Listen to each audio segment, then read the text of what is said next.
Halo sahabat otomotif dimanapun Anda berada, berjumpa lagi dengan Wahyu Motor. Terima kasih masih terus menyimak video-video dari saya. Semoga kita selalu dalam keadaan sehat dan sukses selalu, amin. Oke, pada video kali ini saya sedang mengerjakan mobil Kia Carnival diesel. Keluhannya itu tidak bertenaga ya, ngempos. Kalau digas sampai setengah juga nggak ada tenaganya. Terus bisa dilihat itu temperaturnya itu ada di bawah terus, nggak mau naik ya, tidak ideal suhu kerjanya. Intinya tenaganya lemot, tidak responsif, sama ada yang bocor-bocor itu ya di bagian mesin. Langsung saja kita lihat kondisinya. Nah, ini sudah sampai di bengkel. Mari sama-sama kita lihat kondisi awalnya dulu ya. Awalnya seperti ini. Itu banyak oli sama solar mungkin nyampur ya. Banyak yang netes, rembes-rembes.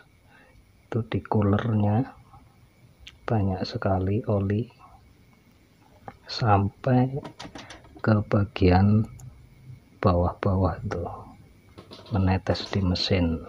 Jadi ini kita sudah menemukan kebocorannya ya. Kebocorannya itu yang pertama kebocoran dari oli mesin, yang kedua ya kebocoran dari solar. Untuk kebocoran dari oli mesin sendiri itu biasanya dari perpak cover klep ya, atau seal cover klep. Itu paling sering di mobil-mobil seperti ini. Nah, itu terjadi ketika sudah panas ya, karena memang di silinder head ini panas, kemungkinan sealnya sudah keras, jadi olinya bisa keluar dari selah-selah itu karena sealnya sudah mengeras ya.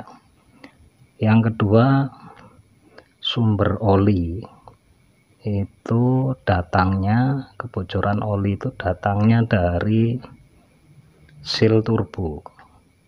Seal turbo itu kalau bocor, oli ya masuknya sampai ke turbo, terus masuk ke intercooler sampai ke manifold. Biasanya itu mengakibatkan asap ya, dan asapnya itu biasanya identiknya itu warnanya hitam ya, hitam tebal. Beda sama asap terlalu banyak solar itu hitam agak kebiruan. Dan untuk asap kebocoran kompresi yang biasanya mekanik itu biasanya nyebutnya apa ya, ngobos.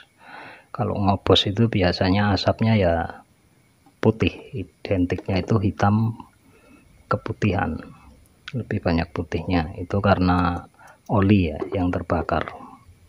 Ini filter udaranya sudah saya buka dan ternyata ya kosong ya, nggak ada filternya. Jadi filter udaranya itu tidak dipakai, jadi cuma boxnya aja yang masih utuh. Dan dampaknya seperti ini, debu itu menumpuk ya, menumpuk di intake turbo.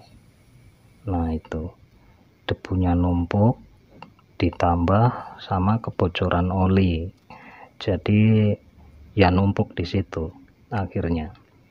Nah, itu kurang bagus ya untuk mesinnya, karena mesin solar itu, mesin diesel itu yang dikompresi itu ya harus udara bersih bertekanan tinggi ya. Nah, ini sampai masuk ke coolernya itu debunya campur dengan oli. Ini sebenarnya ada dua penyebab ya, kenapa kok coolernya sampai banyak olinya sampai masuk ke manifold. Itu yang pertama ya dari seal di turbonya. Seal turbonya biasanya bocor, yang akhirnya olinya ikut terhisap ya, sampai ke cooler, sampai ke manifold. Nah ini yang kedua, ini usia pakai kendaraan. Untuk mobil baru biasanya itu ya ada pipa hawa atau pipa ventilasi, itu untuk membuang penguapan oli berlebih saat RPM tinggi. Itu yang baru itu tetap dimasukkan kembali ke dalam intake manifold yang menuju ke turbo. Nah, jadi uap dari mesin itu sendiri tidak dibuang ke udara bebas, tetapi dimasukkan kembali ke dalam manifold dan kembali dihisap ke silinder untuk dikompresi kembali. Jadi itu sebabnya kenapa usia pakai kendaraan baru sama kendaraan yang sudah berumur itu berbeda. Kalau kendaraan yang masih baru itu biasanya uap olinya itu belum terlalu banyak, atau bisa dikatakan uap olinya itu masih bersih, masih berupa udara. Berbeda dengan mobil yang sudah berumur, itu biasanya olinya itu ya sudah, uapnya sudah berupa cairan oli. Jadi uap oli itulah yang menyebabkan oli itu masuk sampai ke intercooler dan selanjutnya masuk ke intake manifold. Selanjutnya kita teruskan ke bagian sistem pendingin. Di sini sudah saya bongkar dan ternyata ini termostatnya sudah nggak ada. Ini sudah dibuang ya termostatnya. Terus ini selang bipas yang dapatnya dari water pump ini juga dibuntu. Nah, nggak tahu ini tujuannya untuk apa. Inilah yang menyebabkan jarum temperatur itu selalu berada di posisi bawah ya, posisi cool, jadi posisi dingin. Jadi mesinnya itu dingin terus, nggak mau panas, sedangkan mesin kan butuh panas juga, jadi butuh suhu kerja yang ideal. Nah di sini kan juga itu ada switch extra fan. Switch extra fan-nya ini jelas nggak berfungsi karena suhunya tidak tercapai ya.